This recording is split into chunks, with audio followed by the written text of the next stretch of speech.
अब एक बात कहूं, बुरी तो नहीं लगेगी? कह दूं? कह दूं कि नहीं? बताओ जल्दी, कहूं कि नहीं? कह दूं?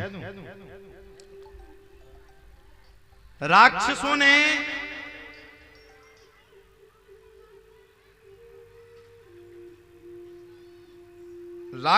ने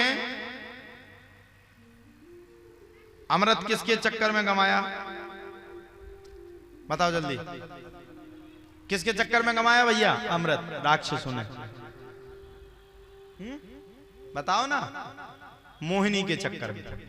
बड़ी सुंदर, अरे बड़ी सुंदर दिख रही है, बड़ी सुंदर नार है। और ध्यान रखना, आप भी अपने जीवन को गवा जाओगे अगर पराई स्त्री को, पराई बहू बेटी को अगर आपने गंदी नजर से देखा तो ध्यान रखना, उस दिन से आपका विनाश कोई दूसरा व्यक्ति रोक नहीं सकता है। प्रत्यक्ष प्रमाण है। तेज बजा लो तो जे खुश हो जाएं, नहीं तो वे कहेंगे ये प्रत्यक्ष प्रमाण है। अच्छा तुम लोग तो बजा नहीं सकते, हाथ किराए के लाए होगे, भगवान के हाथ हैं। तो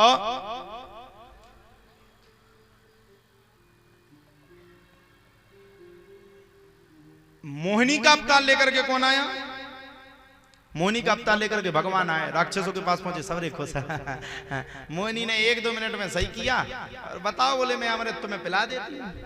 तो राक्षस बोले मुझे अपने से ज्यादा भरोसा तुम पे लो।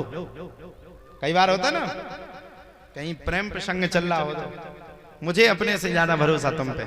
अब चाहे तुम भरोसे में जहर पिला दो और चाहे पूरा घटाघट पिला दो, कोई दिक्कत नहीं। मोहिनी ने तुरंत लिया, भगवान तो मोहिनी का अवतार लिए ही थे, तुरंत अमृत को लिया, राक्षसों को बुलाया, देवताओं को बुलाया। सम्मिलिति में ये निर्णय रखा भगवान ने कि आधा आधा अमृत सभी को पिला देंगे। और 2 हाथ में कलश को लेकर के भगवान ने देवताओं को अमृत पिलाया और राक्षसों को भगवान ने जल पिला दिया। एक राक्षस अंदर को घुस गया जिसका नाम था राहु। भगवान समझ गए, चतुर्भुज रूप में प्रकट होकर के उसके ऊपर चक्र का प्रहार किया। जब तक गले तक अमृत पहुंच चुका था, गले के ऊपर जैसे प्रहार हुआ वैसे उसके अंदर से जो लार टपकी, उसी लार से प्याज और लहसुन की उत्पत्ति है।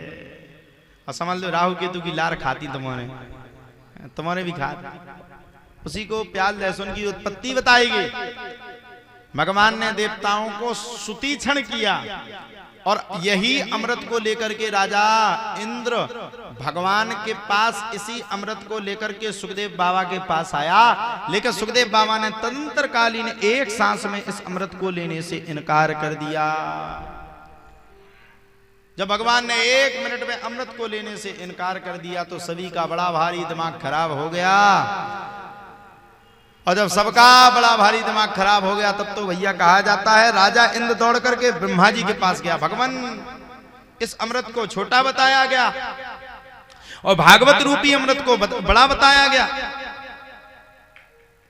ये अमृत तो हमने अपने जीवन में पहली बार सुना, इसलिए भगवान अब हम तो इस बात का निर्णय चाहते हैं। अब तो ब्रह्मा जी की जब समझ में आई तब तो ब्रह्मा जी ने क्या किया, तब ब्रह्मा जी ने तदंतरकालीन एक सांस में